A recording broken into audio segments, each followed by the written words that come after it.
Namaste, and welcome to this very, very interesting session that we have. We're talking about the digital boom. Is it actually a boon or is it a bane? And of course, all of us know that, today we are very reliant on our digital devices.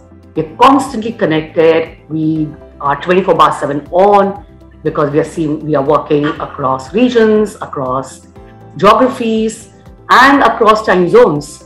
So, and of course, I read it very interestingly. I read something. It says today globally the IP traffic is almost at 150,000 GB per second, compared to just 100 GB, which was about 3 decades ago. So, where are we heading? What is happening in our life? So, and then, of course, we might say that this entire digital boom is a great opportunity for boundless change and innovation, or a phenomenon that contorts our behavior and thereby restricts our potential, maybe. And of course, joining me today for a very important and a very timely discussion in association with World Digital Detox Day, we have an exciting panel of netizens and wellness experts whose insights will hopefully make some sense of this digital world as we know it and help us manage its impact on our lives. So we'll start with Dr. Rekha Chaudhary, the Global Wellness Ambassador.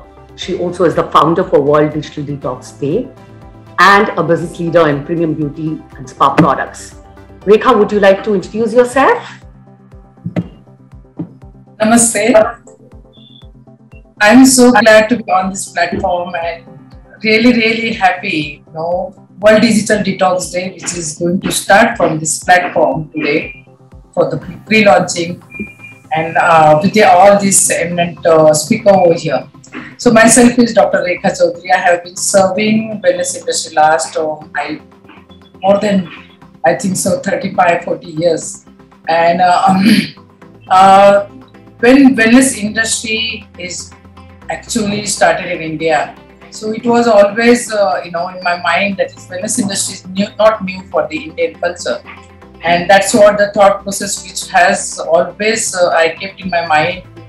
Going all over the world, and when I started talking about that, and when I started Indian culture, how it is strong platform for the world, for the wellness, and that's how then all my journey started. And cutting down all this short, today I'm serving prominent position on the world platform for the World Digital Detox Day, as well as for the Breathe as an initiative, another initiative where we are talking about how important is breathe and all that. And then my One Line Wellness is a company where we are serving all this luxury skincare brand and Global Wellness Day, which is successfully implemented in India. So overall, all this work what I'm doing for the creating the awareness about the wellness, as well as I do have the schools in the villages where I train the underprivileged children for the wellness industry. That's what I would say the information about me. Thank you. Thank you, Dr. Rekha. And of course, next we have, in no particular order, but Ms. Pooja Bedi, founder for Happy Soul, partner with Magicians of Wellness. Over to you, Pooja. Want to say a few words? Well, I actually just want to firstly thank you all for putting this whole forum together. I think it's so important for people to learn about the concepts of digital detox, because I think a lot of people are not even aware that they are suffering, a result of addiction.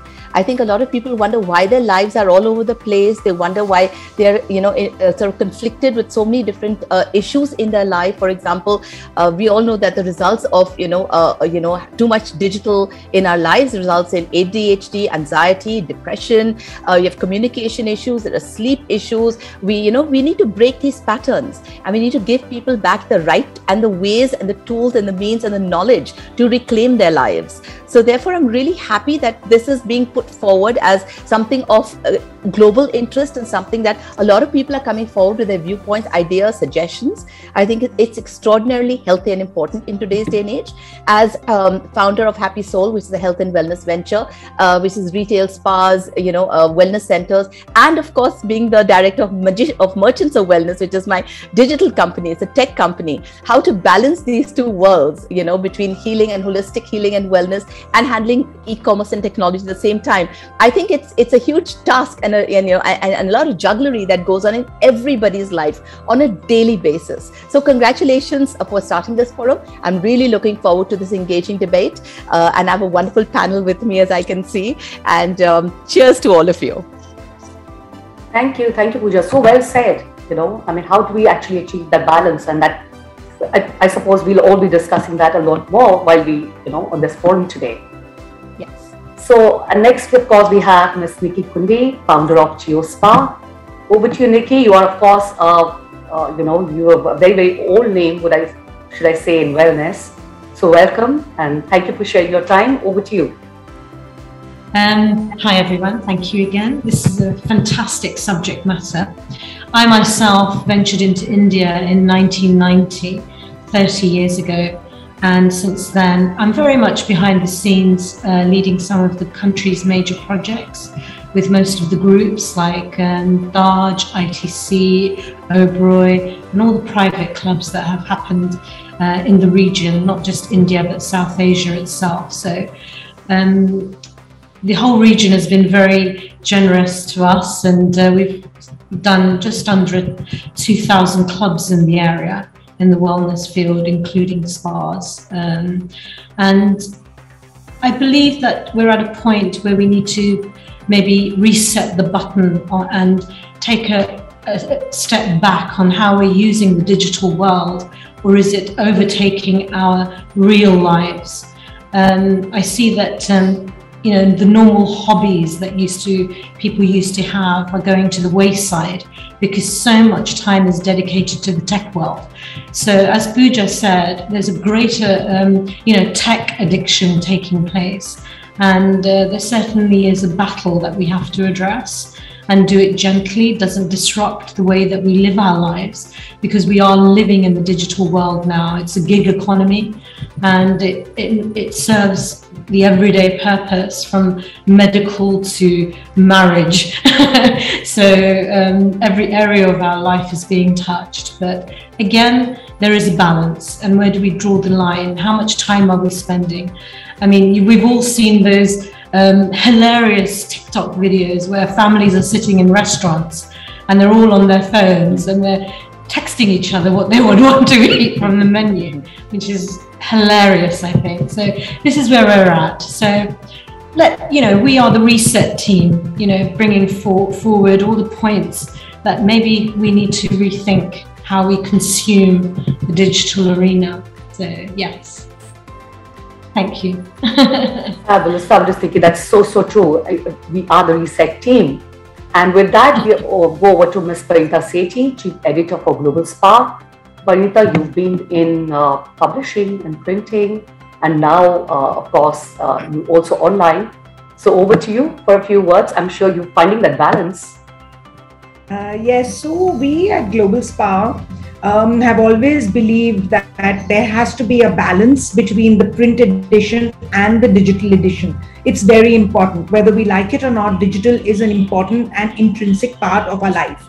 But the most important, like all my co-panelists have said, is the balance. How are we going to be able to balance ourselves? Now, the interesting thing is we're talking about a digital detox, but we're all doing this session on digital. So it's not something that we can get away from.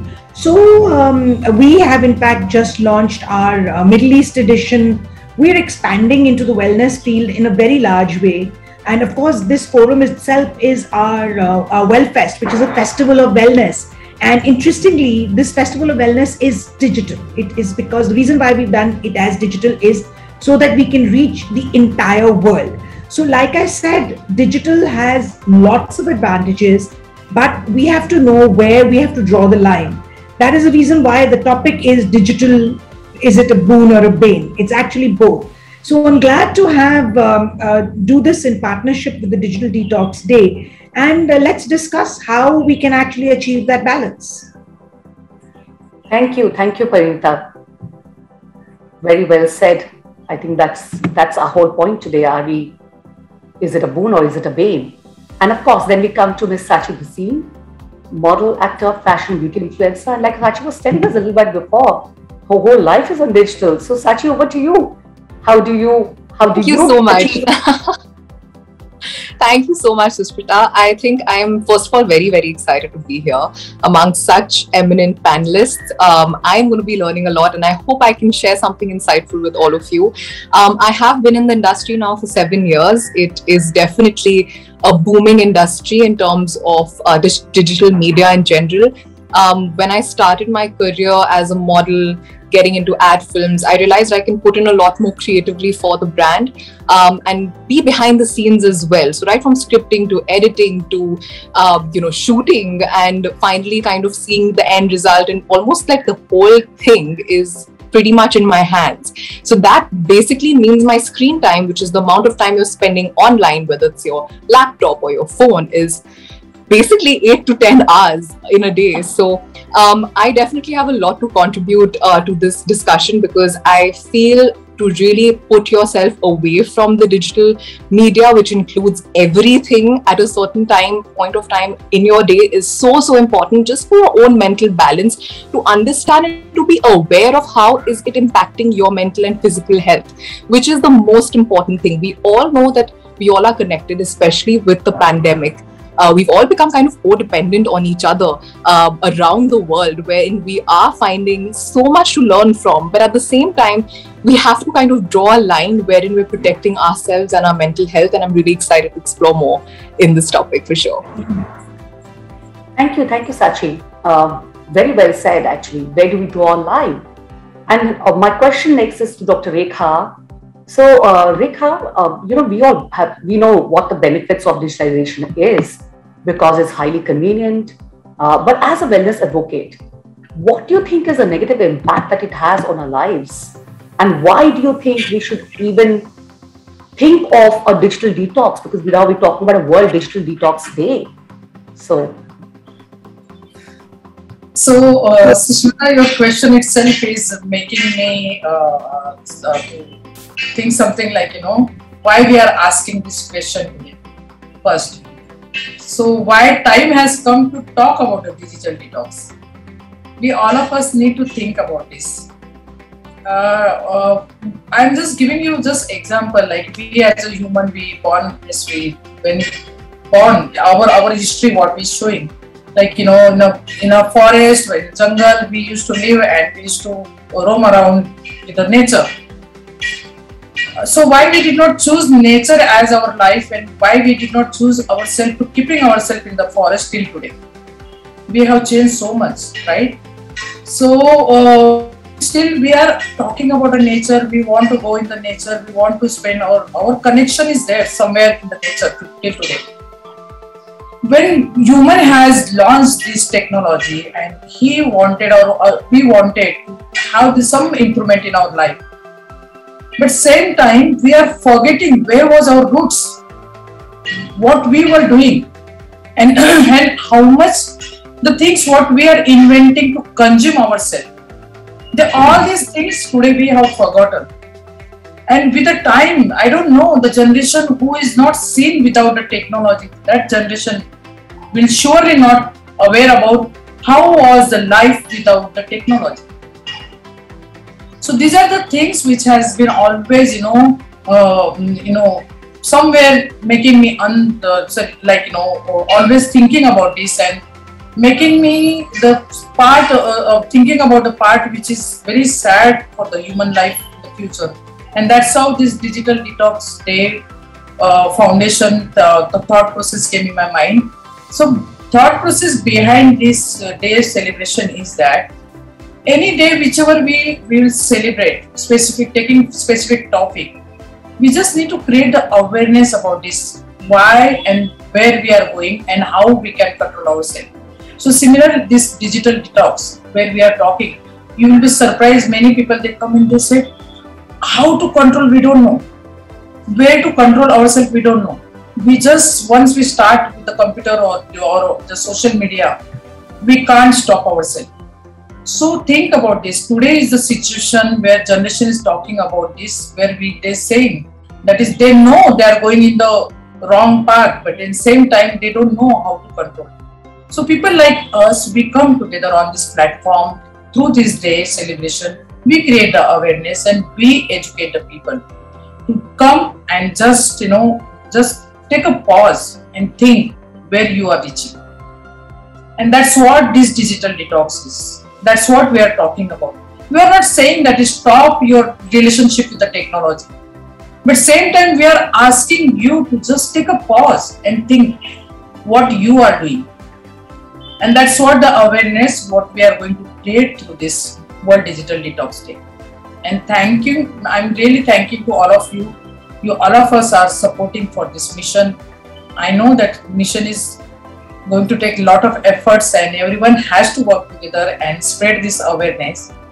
But then same time, I'm sure our step, whatever we are taking, it will definitely educate the generation and of course to us also. So very interesting point, Dr. Rekha, that you made. Should we actually be looking at taking a pause, re-looking of how much of engagement we have with wellness, with digital devices? Should we be focusing a little bit more on mindfulness and all of that? Which brings me to Nikki. What do you think? How has this digital revolution actually impacted the wellness industry in general? Is there anything that you see that's been coming to the forefront? Something that the industry is doing differently, reacting differently? Well, the whole wellness industry itself has been augmented by the digital world because the machines themselves have evolved. You're no longer writing workouts or the feedback from all of your workouts onto cards. They're all digital in the cloud space. So the entire wellness space has been augmented, I would say. But just to make a little point regarding how the digital world is impacting the world in general, if we look at the millennials, it is a well-known fact they have an attention span of 12 seconds. And Generation Z now has an attention span of 8 seconds. Now, if we look at that, just that one impact on the generation that's coming up, I'm very concerned about their mental health because lack of focus is meaning that the mind is working at a very high intensity all the time.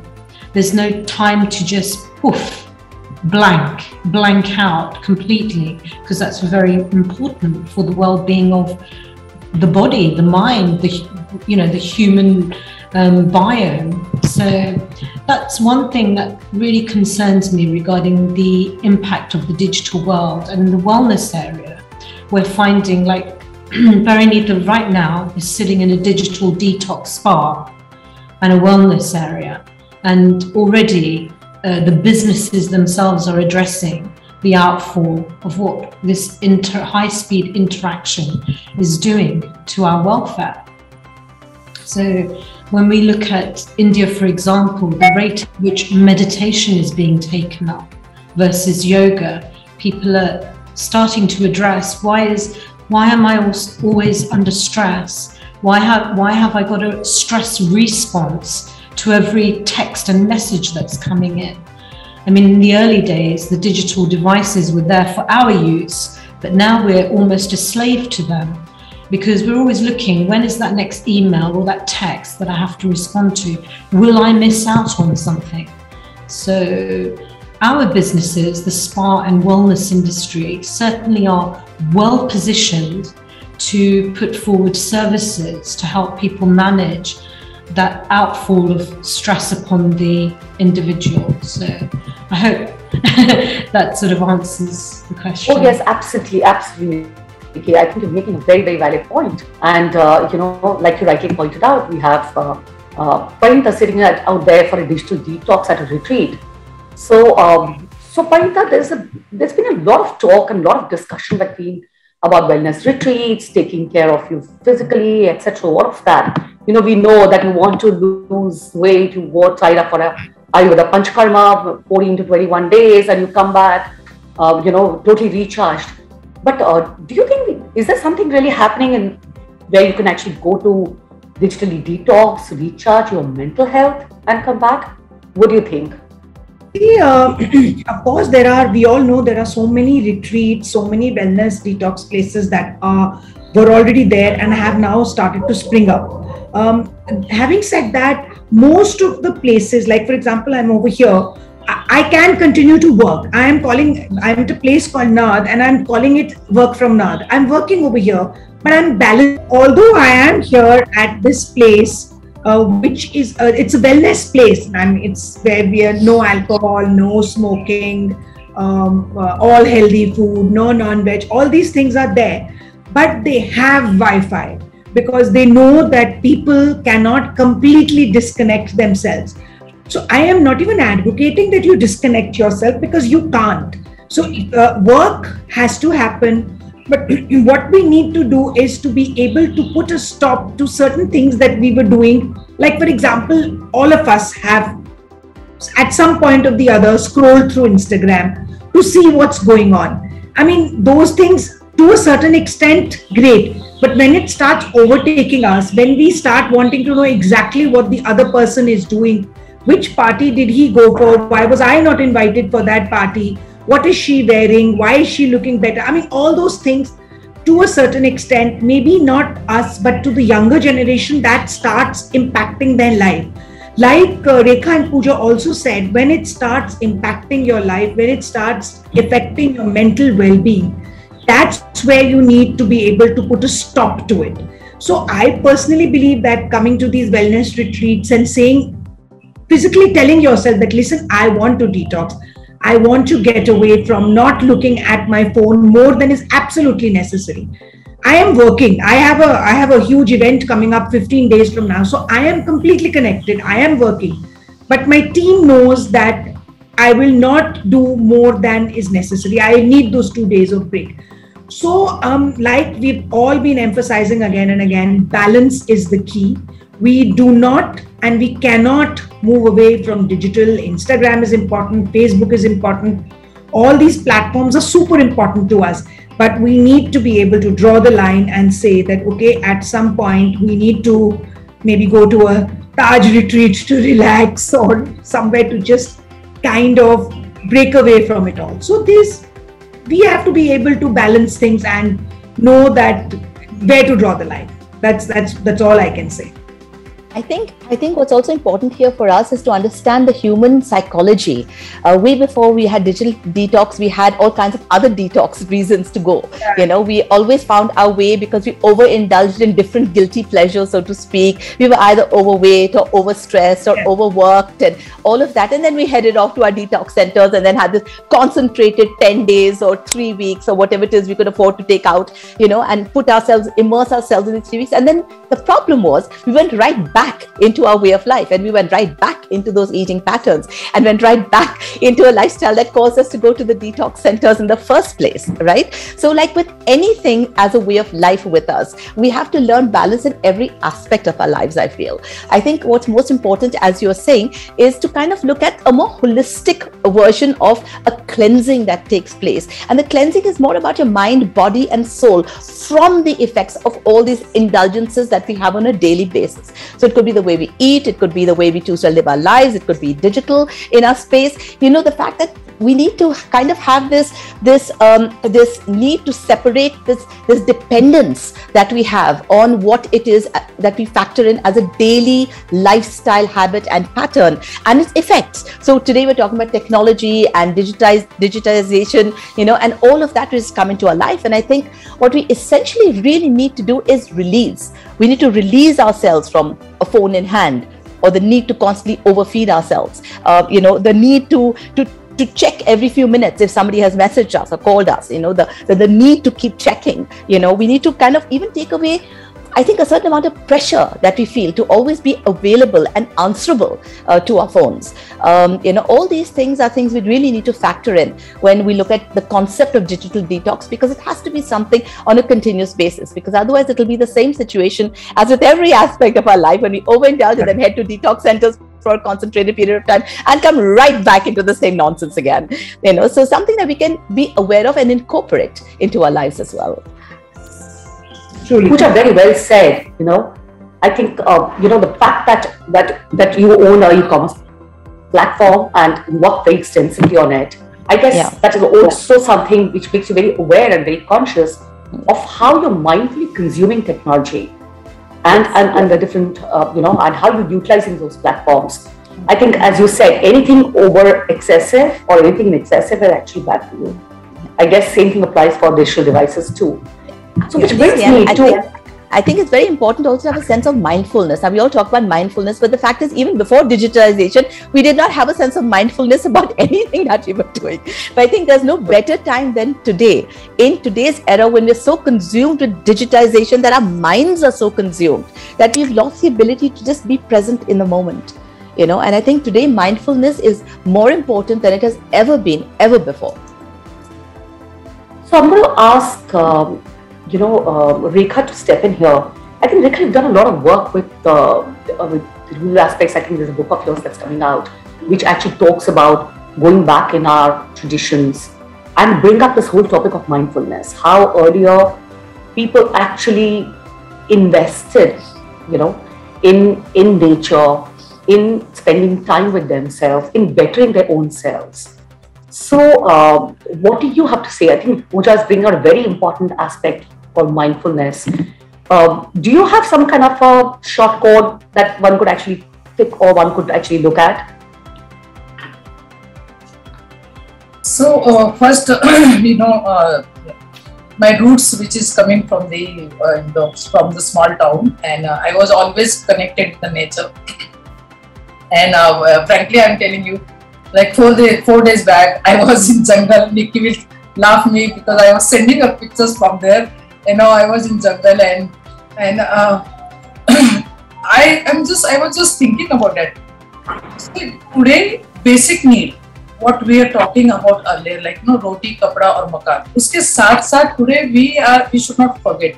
Internet is also become the basic need for all of us. It's become a basic. Right? Yeah, it has become the basic need for all of us to connect the world, connect. So first question, what we should ask ourselves, do we really need to connect the world? Question is yes. So how much? We need to ask ourselves. Because today we are overloaded with just so much information, so much connection, so many things coming to us every day. And we are consuming one by one after one. And with the time, what happens? Survey which is showing to us, minute 60 times screens are like on that small screen, 60 in a one minute 60 times means one second one screen is already passing to other screen. That means our mind is not stable to focus on one thing. That is clearly survey is showing clearly. So when I go back and when I see. So I was just like seeing the life until today.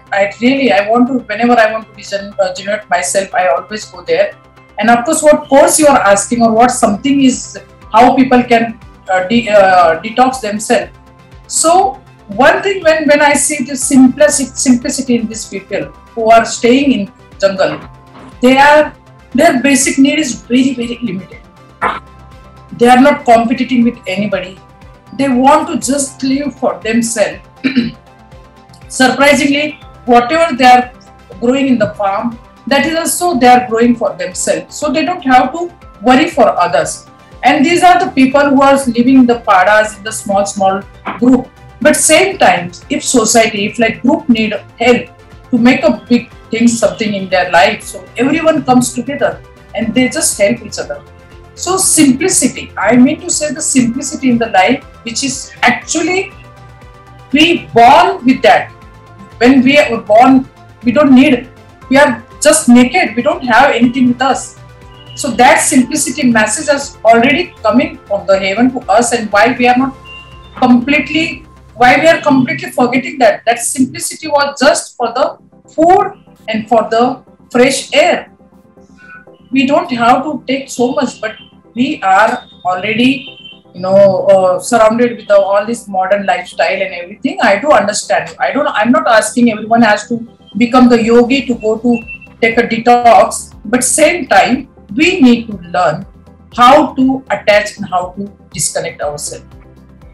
When I'm saying you that, the people who we as human, when we were in the jungle, so we had a limited expectation, but today we are in the modern society, so our expectations are much more higher than the basic life.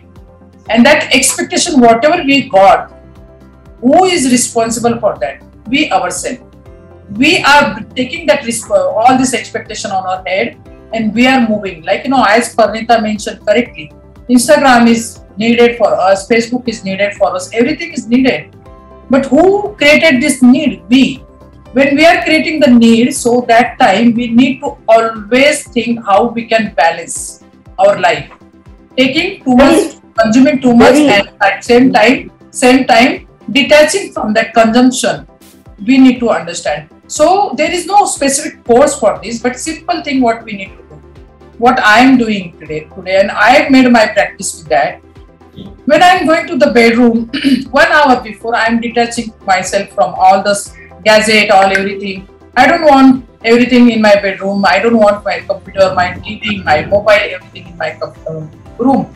That is a place which I should understand and I should spend for myself. And that's what these are simple practices, not too much. When you are seeing your mobile, so don't continuously scroll down your screen. Just stable with one thing, finish that, keep it calmly, and just take a deep breath.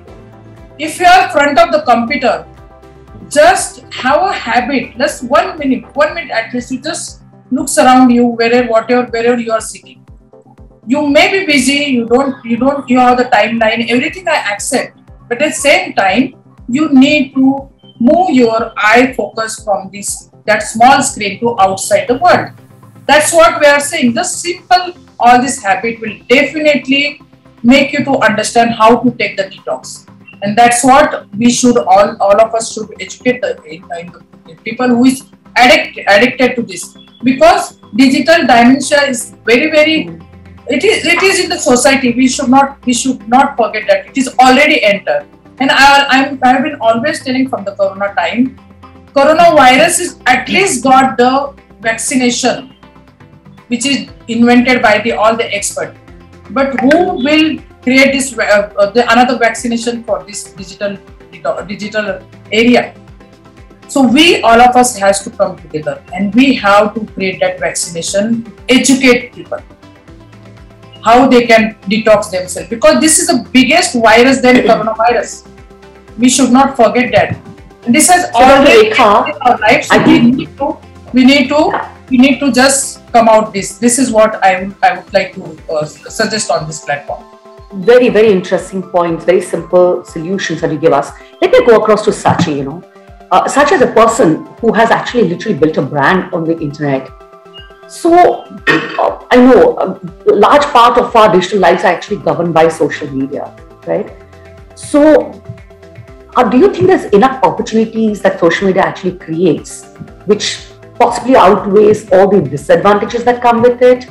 And second thing is, how do you maintain balance in your own life? You must be practically on your digital devices throughout, because that's your work. Right. Thank you, Sushmita. That's such an interesting question. Honestly speaking, there are a lot of pros, because we are as a species just evolving. We are our own good. We are our own doom. So I definitely believe that There is a lot of pros in social media. If you're using it productively, there are mindful apps. There are, iPhone or Android users have started creating screen time where you can understand. I mean, it's literally the device given to you where the developers have made sure that there's a screen time where you have to take ownership and understand, I have spent say 7 or 8 hours on my phone. So this is something that cannot be taught to you. It's something that you have to prioritize for yourself. I know this is my job. I do realize how much it's given to me as a person. I've been able to express myself artistically. We have seen talent across the world, come across on social media. People have got connected. People have got so many opportunities, whether it's come to career, relationships, family. There is a lot of pros to this, but the cons are very consuming as well. I'm not going to take away from that as well. I feel there is a lot as an individual for me to also balance out, whether it's family time, spending time with my husband, spending time with myself, who is Sachi beyond social media. Like, I have to develop my own hobbies, maybe learn a new language. I love playing the piano. So I make sure that by around 7 p.m. I'm not taking more calls. I'm not really, really indulging in social media per se, because I have already spent a good chunk of my day working really hard. So by 7 o'clock, my phone is off. I just have a good book, a glass of wine, just unwinding. And I feel that it in itself is very, very relaxing and very therapeutic for me. I'm learning new things. And it's just about me kind of creating that balance for myself. Today, there will be pressure. There will be a lot of things in life that will take you back into this very consuming world that we've kind of built for ourselves. But you have to understand what is your priority, what truly makes you happy. And I definitely feel that even when it comes to children, because I have a nephew, my sister-in-law just delivered a baby boy. I can literally see the social media impacts on him as well. He's just 1.5 years old, and he's addicted to Cocomelon and Wheels on the Bus, and he's just like, he starts crying the minute it's away from him.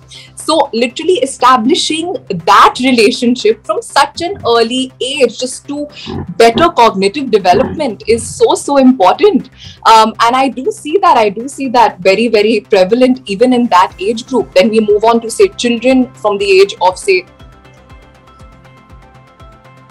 sorry, that got cut, but we move on to say children from the age of say 6 to like around 10, 11, who are just about building their entire image for themselves, and they get hooked onto this device. And it's very important for them to understand play besides say Candy Crush or Temple Run on their phone, but actually play outside, socialize, understand who they are, develop social skills, and just actually feel the earth and feel people around them. And finally, when you come to teenagers, which I have so many young girls and boys following me on social media, they have a different viewpoint of social media altogether. So they have peer pressure, they have different body images of themselves. They're really overcoming a lot in their individual expression. So social media is a different world to them altogether, wherein now in the last 2 to 3 years with the pandemic, there's a whole body positivity movement. There are people coming out, expressing themselves. So there is again a lot of pros to this as well, where people are again finding their place. But one should really not lose out on who you are. Go out there, be yourself, learn new things. There's a whole world out of this little box that you're in, and we all are in. And it's very important to understand that. You made a fantastic point, Sachi, because it's so important. One, of course, how you kind of self-regulate. I think that's what you were talking about. How do you kind of find your balance in this thing?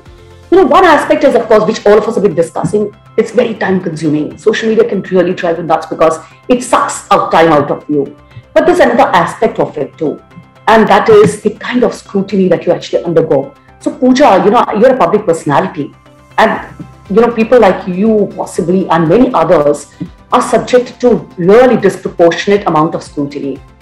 So one is handling your time. The other part is the scrutiny, because that also affects somewhere your mental equilibrium, right? So how do you handle that? How do you tune that so that you can still maintain your balance and go ahead with life? All right. So a couple of things. One is, when you look at digitalization and technology as a whole, you see it I see it in three different ways. One is, it is an incredibly productive tool that can be used for great betterment of our businesses, of our lives. It's a great income generator as well for social media influencers. It's a great platform for people like us to voice our opinions and views. Way back then, in an era when there were just film and glossy magazines, they'd write a sensational story and it would be filled with utter nonsense. And then you kind of called up the editor and you issued clarifications, and it would be a 5-page article damning you and a tiny little box telling your point of view in the next issue, which people might even miss, Whereas here, in a second, you can get onto any social media platform and correct that knowledge, almost on an immediate time basis.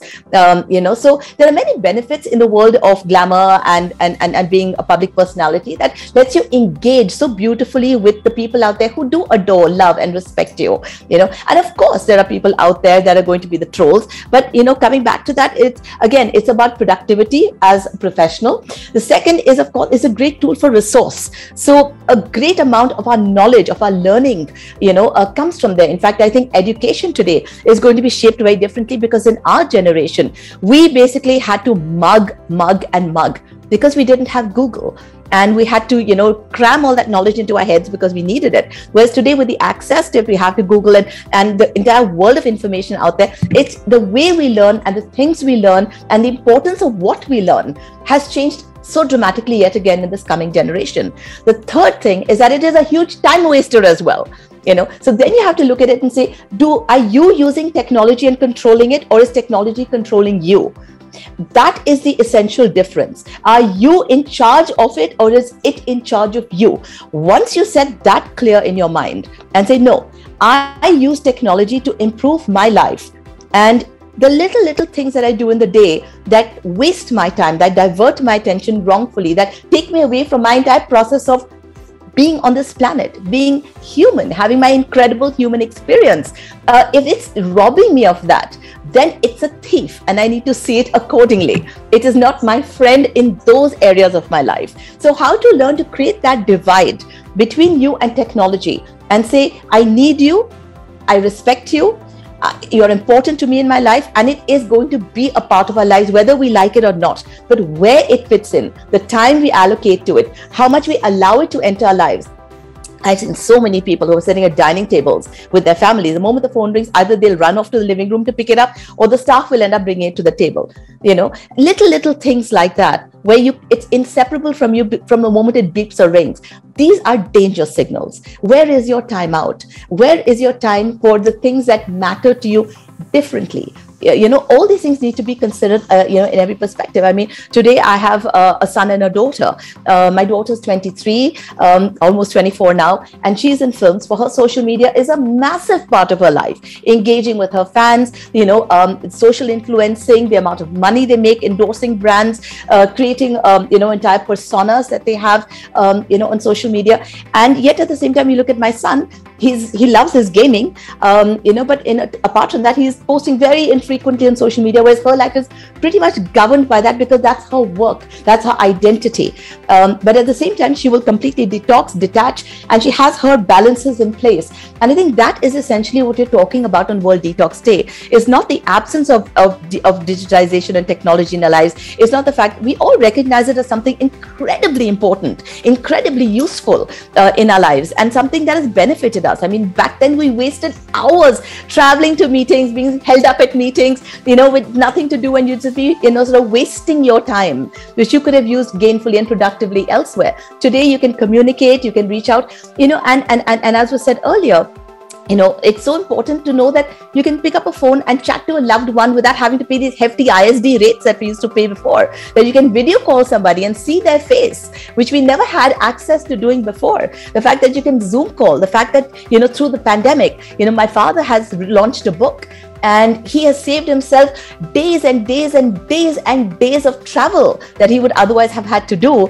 traveling to different destinations to launch his book, because now by Zoom, he's at every single book launch at every single place without having to waste his time and waste energy and resources or carbon footprints of the planet traveling, by plane to all these destinations, and has managed to launch his book, and it's a bestseller today. So technology has a wonderful role to play in every aspect of our lives, but the importance of digital detox is equally important. Very well said. I think it finally goes down to two things, I guess. One is, of course, your priorities, and the other is how do you balance it out? And do you use it or do you get used? So, Pavitra, that brings me to you. I mean, you've been a pioneer in publishing arena. You're powered through the digital revolution too. You're kind of straddling both of them fairly well. So, what do you think is the biggest difference between the analog and the digital world? So I have to say that the digital platform has really helped us, especially during the pandemic. I mean, we were obviously not printing. Most people were not printing, but we were able to communicate with our audience through the screen. So we took out, in fact, earlier we used to be bi-monthly, we turned monthly because we were able to take out the magazine, churn out the information on a monthly basis and spread it across to not just India. The print version was only limited to India. The digital version is actually, the world is our oyster. We're able to reach the world. So like Pooja has just said, digital is extremely important. We definitely cannot discount it. It's not as if because we are going to start printing now, we are going to forget digital. Digital is going to still remain at the forefront. It's not just us, it's our clients, it's consumers, everybody wants digital.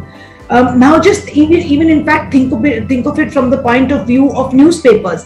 You don't even have to wait till the next day to know the news. It's there. The minute it happens, you get a notification. So you can never ever discount the importance of digital. But on the other hand, I would never discount the importance of the print media as well, because we are essentially a print magazine, and because of the kind of production quality we give out and the kind of product we showcase, it's very important, the touch, feel and the look of, I mean, I cannot look at a resort as beautifully on the digital platform as I can look when I'm looking at it at a magazine. So for us, it is both, which are equally important. And actually the pandemic has made us realize that we cannot survive with either or, it's both. So that's the way forward. But having said that, when we are talking about digital, we actually need to divide it between work-led digital and let's say leisure digital. Work-led digital is completely important and completely fine. It's the leisure-led digital which we really need to put a stop to. Or I won't say put a stop to, but balance. So that's what I feel. I mean, like everybody has said the same thing, that balance it, learn where you need to put a stop. Those are the things that are important. I love my Instagram, I do my posts, I see what everybody else is doing. But when it starts consuming me, that's when I'm in trouble. So that's very well put. Very well put, Pavitra. I think when it starts, so brings me to Sachi again. Sachi, considering your comfort levels in the space, but what happens today is a lot of people, while living their real lives, have forgotten their real lives, and that can be quite a bit of a dicey area to get into. So is somewhere the social media space especially creating very unhealthy aspirations or very unrealistic goals for people? And if it is, how does one actually kind of be aware of it and hence manage it better? Very interesting question, as always. So I definitely feel that with the real life per se, I think what is happening is that right now, because all these platforms are launching new features all the time. Like I feel even honestly as an influencer and being someone who's so prevalent on social media, I get a little overwhelmed because I feel like, you have a reel that's just launched and then you get a 15-second reel, then you get a 30-second reel, and then it's a 60-second reel. Hey, you can add music now. Hey, guess what? That text. Now you can sing and dance and do. There's so much happening. So even for me, it does get overwhelming because we do realize, and especially as a content creator, we have to keep up with the times. So there are times where with my team, I have to discuss certain situations. How do we get with the trend? How do we balance our own individual aspect? We don't necessarily have to do everything, but maybe we can do something that is resonating with yourself. So at the same time, I definitely recommend, to the audience out there, I feel if it's going and it's being a very productive space wherein you're learning or you're doing a trend that's maybe benefiting you, then go for it. That's not an issue. But of course, I definitely feel that there is a time when people do get very, very consumed by it, in the sense that they just spend maybe too much time goes in hand to just kind of get that situation right.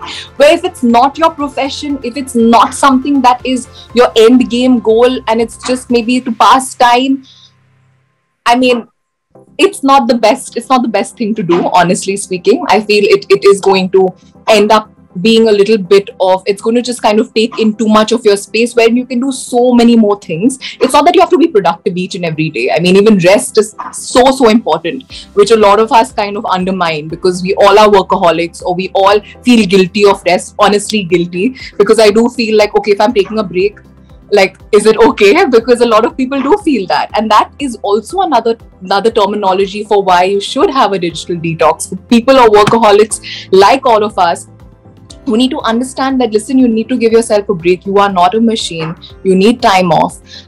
So that is definitely an aspect that I would definitely vouch for.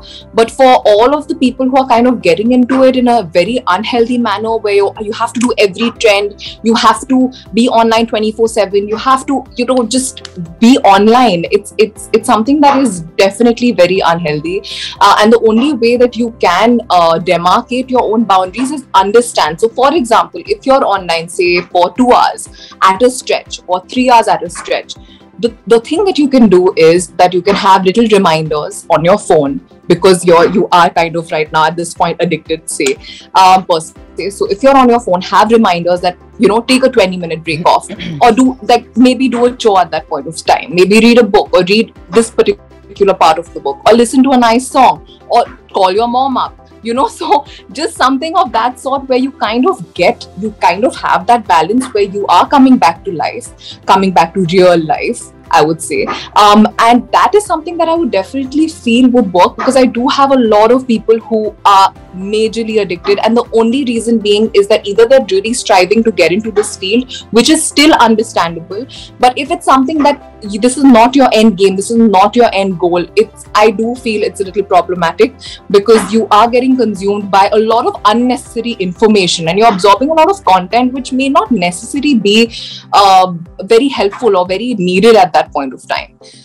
So I would definitely say, take that time off to understand yourself. If you're, say, going on a 2 or 3 hour continuous binge on any platform, start off by making it maybe 30 minutes less, maybe go on 2.5 hours, and then slowly start understanding. And I really feel, and I don't know if you all feel this, and I would love to ask this question to all the panelists out there, but after a long day of work, or when you're really on social media, you're really absorbing a lot of content, I take a deep breath. I'm just I need that deep breath. I just need that time off. And when I switch my phone off, I'm just actually thinking, like, what now? Like, I need to get back with my life. So that itself is talking about how draining it's been. That experience has been draining out. And you have to understand your triggers. I'm sure Nikki can also kind of contribute to this, because I can see her like nodding to this. I know she has a lot to say. I would love to kind of send the floor to her, because I definitely feel that this is something where it's so triggering for a lot of people, and if you're not aware of it, you don't know what harm you're actually doing to your mental health, for sure.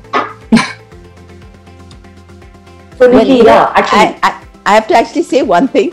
At the end of my very hectic work day, when I come home from the office and I'm back and I'm frazzled and there's still so much going on, and there's WhatsApp chats and emails and all that flying, I actually turn to my phone to scroll social media to relax. And then I actually have a game. I actually have a game called Ball Sort, that I play this game called Ball Sort, where you're moving the balls from one jug to the other in colors. And it just helps me refocus again, because my mind is all over the place in different directions, and it actually helps me get a sense of focus. I stay in Goa. So for me, my mornings start with just being outdoors with my pool and the gardens and nature and birds. And for the first 1 hour, I don't do anything. For the first 1 hour, it's just my time with nature, my fiance, my cup of tea, chatter, and the day begins. And it's a nightmare, it's a whirlwind. So when I come home at night, there has to be like a phase-wise disconnect. And social media is something I turn to for that step down, before I go into my, shutting off my phone for the last half an hour before I go to bed. So I think it's very important. Everyone has their triggers. And I think it's not just about social media, it's about the digital world we're talking about. I mean, I feel really bad for these kids who are under 5 years of age, because either they spent their entire lives at home and with digital screens in front of them, or half their lives, in front of them in digital screens. They've had no access to friends, no access to school, no access to team spirit. They've had no access to any of that. And that's their world and that's their life as they know it. And these are the most formative years of their life. So I feel very concerned for that generation, because that's when you learn your social skills, how to make friends, how to take rejection, how to go forward and become, part of society in so many ways. And I think this is something that we really need to think about, because our generation has seen both worlds. We're kind of the sandwich generation in between. So it's, the next generation where they've seen a world without digitalization and they've seen a world with. Those who've been born into it and consumed by it, those are the people that we need to focus on, how to give them the skill set, how to give them tools to actually balance their lives, how to actually tell them and create for them the need and environment and access to, say, sports, for example, and more so team sports, where they can interact and play with each other, and build all that. The importance of a board game, where you sit down and you play a board game with family members or with other people. I think it's really, really important to develop these skill sets and to have, maybe it sounds so strange, have courses conducted at schools to teach people how to engage with people, in a manner. Because at the end of the day, if you're so consumed and insular with technology, and you turn around and walk into a workplace where you will be interacting with other people, because everything at the end of the day, we're interdependent on other human beings. Somebody's your boss, somebody's your colleague, somebody's your junior. How is your human interaction quotient with them? When you walk in for a job, and you've just been consumed with your thing, and you walk in for a job and you're sitting there and you're just telling them what you want to do and what your qualifications are, versus when you walk in and you command yourself a certain way and talk about what you're doing and where you see things and your vision and your whole body language changes. Who's teaching these kids that today? Who's giving them an insight into the world of humans out there? These skill sets, these courses, I feel, will be very important in colleges of tomorrow. This is very beautiful. Very true. Lovely. And we are actually already working on this, creating the curriculums and providing the schools. Because what you are saying, that is right. We are in an area where we were without digital world and with the digital world. So that experience has already getting converted into the education pattern, and we are going to soon support the school systems to supply this kind of content, how they can teach children for the tomorrow's world should be without digital, and how, with digital, but how you can just come out from that world and take your own space. We're hearing interesting things. What really struck a chord with me was Sachi saying, I come back from this hectic day and then I just take a deep breath, because that is what I want to kind of come back to my real life. So do you have some kind of a formula, having been in this space, in this wellness place for so long? Do you have like a small little, code book that you can share with us, how to actually kind of achieve that balance in life? Just to echo what Sachi and Pooja said very eloquently, we have moved from real people, real places, to virtual people, to virtual spaces. And there's a lot of artificial stress that is surrounding this, because it's alien to real human personalities and interaction. And I think the one thing that we can put out there is simply observe yourself. If one observes himself, like Sachi was talking about self-governance and putting a trigger on your phone to say, I've used it this time. And Rekha also said we need to observe ourselves. What is taking up the time? Where are all these artificial stresses coming from? Are we authentic as well? Authenticity. We're creating these parallel lives in the virtual universe, and is it fragmenting our personalities? Because on Instagram we look like this, on Facebook we're pitching this. Is there authenticity there? Is this what really we are? Are we over marketing ourselves? Are we creating more and more artificial stresses for ourselves? And we were just talking about some basic, some safety nets that we can put in when interacting with the digital world. And we finished off saying that one has to observe oneself, and self-governance is very important. And what you choose from the menu that the digital world offers, how many social platforms are you going to be on? What is your reason to be on so many social platforms? Is one enough? And we talked about personality fragmentation. When you are projecting yourself on so many platforms, to maintain a level of authenticity can become an issue as well. And I'm sure somebody like Pooja and Sachi always try to keep up that authenticity on all the platforms and levels, but there are youngsters out there who are projecting themselves, augmenting their images, and yet in real life there are something completely different, and we've all seen that. We've all seen that. So those are the small dangers that one has to really address as well, because the level of artificial stress that has been perpetuated by the digital world has to be measured. And again, that can be done through self-governance and observing oneself. So I hope I haven't repeated myself, but because of the break, Thank